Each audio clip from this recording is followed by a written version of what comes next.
মোৰ নাম হৈছে ভাৱনা শৰ্মা। সেইদিনা মোৰ লগতনো আচলতে কি হৈছিলে মই নিজেই কথাখিনি ক'বলৈ বিচাৰিছোঁ। 24 এপ্ৰিলৰ দিনা মই নিজেই ঘৰৰ পৰা ওলাই গৈছিলোঁ।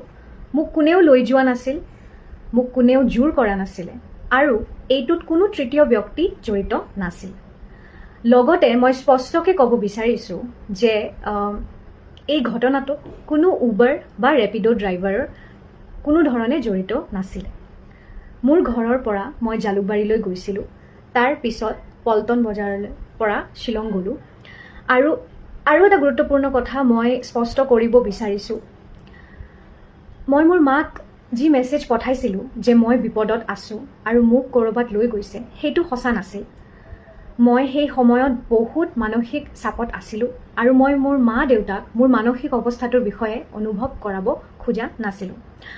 মই যেতিয়া শ্বিলং পালোঁ, মই নিজে এখন হোটেলত চেক ইন কৰিছিলোঁ। CCTV ফুটেজত এইটো স্পষ্ট আছে যে মই তাত অকলে সোমাইছিলোঁ আৰু মই গোটেই ৰাতি তাতে অকলে আছিলোঁ। সেই সময়ত মই মানসিকভাৱে ঠিক নাছিলোঁ।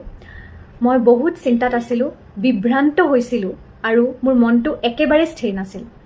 এটা সময়ত মই মোৰ জীৱন শেষ কৰাৰ কথা ভাবিছিলোঁ, কিন্তু পাছত মই বুজিলোঁ যে মই এইটো কৰিব নোৱাৰোঁ আৰু মই ঘূৰি আহিবলৈ সিদ্ধান্ত ল'লোঁ। পিছদিনা পুৱা মই যেতিয়া ৰাস্তাত আহি বহিছিলোঁ, সেই সময়ত মই এগৰাকী মহিলাক দেখা পাই তেওঁৰ ওচৰলৈ যাওঁ আৰু তেওঁৰ সহায়ত মই মোৰ মাক ফোন কৰোঁ আৰু অসম পুলিচৰ সহায়ত মই সুৰক্ষিতভাৱে ঘূৰি আহিছিলোঁ। এতিয়া মই ক'ব বিচাৰোঁ এই অৱস্থালৈ মোক কিহে লৈ আহিছিল। 2 বছৰৰ পৰা মই নিহাৰজ্যোতি শৰ্মাৰ সৈতে এটা সম্পৰ্কত আছিলোঁ। এই সম্পৰ্কটো দুয়োপক্ষৰ পৰিয়ালেও জানিছিল, কিন্তু সময়ৰ লগে লগে মই বহুত চাপ, ভয় আৰু ধমকি অনুভৱ কৰিছিলোঁ।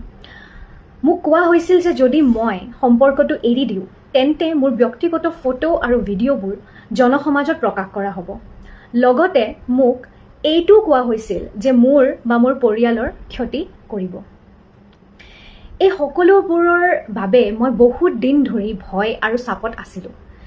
মই এইবোৰ কথা কাকো ক'ব পৰা নাছিলোঁ, আনকি নিজৰ পৰিয়ালকো ক'ব পৰা নাছিলোঁ।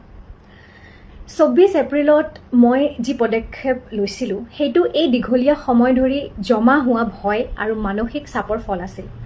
মই এতিয়া FIR দাখিল কৰিছোঁ আৰু পুলিচৰ সৈতে সম্পূৰ্ণ সহযোগিতা কৰি আছোঁ।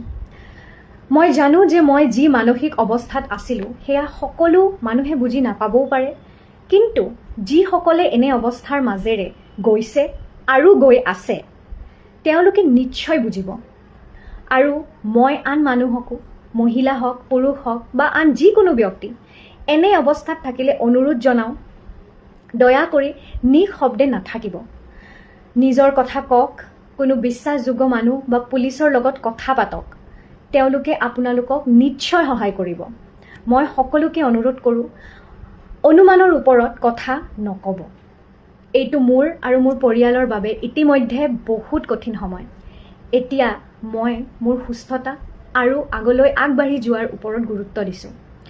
শেষত মই সকলোকে আমাৰ পৰিয়ালৰ বিপদৰ সময়ত মোক আৰু মোৰ পৰিয়ালক সহযোগ কৰাৰ বাবে অশেষ ধন্যবাদ জনালোঁ আৰু তাৰে লগতে মই অসম পুলিচৰ যিবোৰ পুলিচ অফিচাৰ্ছ মোক ইমান হেল্প কৰিছে, সহযোগিতা দিছে, যেন SP মেম মৈত্ৰী ডেকা, তাৰে লগতে DCP ছাৰ, আমাৰ Bolin Deori sir, ACP Dimpi Baruah ma'am, তাৰে লগতে মোৰ IO Hirakjyoti Pegu sir, Mrityunjay sir, সকলোকে মই অশেষ ধন্যবাদ জনাইছোঁ।